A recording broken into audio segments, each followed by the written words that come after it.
show. Kasi some people know him more as a broadcaster, not as an actor. Considering his son and his wife are actors. Si Tito Mari talaga, he's very intelligent.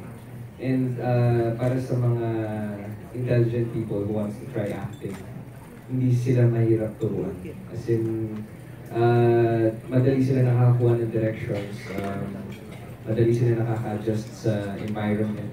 So, kung ano yung ginagawa niya dun sa story and dun sa character niya, magaling siya. Magaling siya umarte kasi nadadala niya yung intelligence niya dun sa character. And yung role naman niya dun kasi, businessman siya.